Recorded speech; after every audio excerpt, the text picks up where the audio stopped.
શિક્ષક ભેગા થઈને ભૂલને સુધારી ન શકે.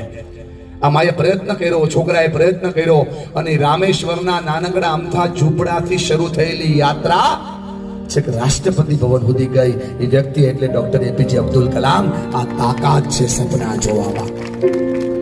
તમારા બાળકના સપનાને મોટા કરો તો વંદન થશે.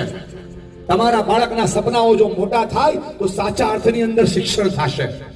નંબર 2 ઉપર બીજી વસ્તુ ચેક કરો, શું એનું માઇન્ડસેટ મજબૂત છે કે નહીં. માઇન્ડસેટ મતલબ મનની સ્થિતિ. Success is totally depend on your mindset. સફળતા તમારા 100% માઇન્ડસેટ પર ડિપેન્ડ છે.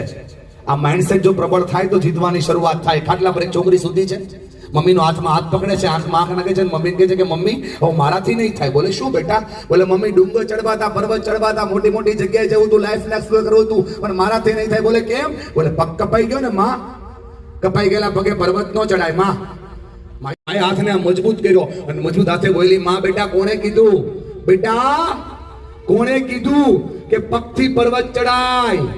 પગથી પર્વત ના ચડાય બેટા, મજબૂત મનથી પર્વત ચડાય. મન જેના નબળા હોય રસ્તા ક્યાંય ચડતા નથી. અડગ મનના માનવીને હિમાલય પણ નડતા નથી. બેટા મન મજબૂત કરતો થાય. આ છોકરીએ 8 વર્ષ મહેનત કરી અને ટાઈમ્સ ઓફ ઇન્ડિયાના પહેલા પેજ પર લખાણું કે સાચા પગે તો દુનિયા એવરેસ્ટ ચડે, પ્લાસ્ટિકના પગે એવરેસ્ટ ચડી ગઈ. નામ છરોડીમાં સીમા. શિક્ષણ છે ને તમારા મનને મજબૂત કરે છે.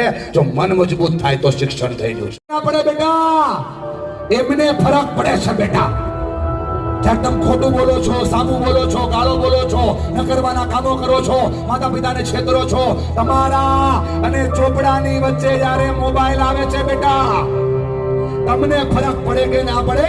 એમને ફરક પડે છે બેટા. તમારી જ્યારે તારી જાતને છેતરીને તમારા ચોપડા બંધ થાય, તમારું કમાડ બંધ થાય, શરૂ કરો છો બેટા, તમને ફરક પડે કે ના પડે?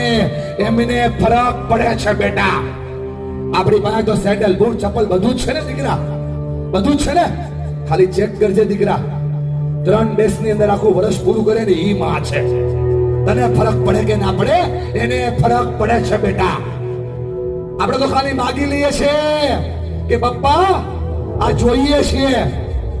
ક્યારેક ખંભા ઉપર હાથ મૂકીને પૂછવાનું, દીકરા પપ્પા હું તો ખાલી માગી લઉં છું, તમે લાવો છો ત્યાંથી?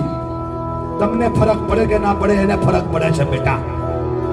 જેને આપણા માટે પોતાની જાતને ઘસી નાખીને એને આપણા માટે બહુ ફરક પડે છે બેટા. અને એને જેટલો ફરક પડે છે ને એટલો ફરક ખાલી આપણને પડવા મળે ને તો શિક્ષણનો સાચો હેતુ સમજાઈ જાય. આપણે ખાલી એટલું વિચારવાનું છે બેટા, કોઈને ફરક પડે કે ના પડે, મારા મા બાપને ફરક પડે છે બસ.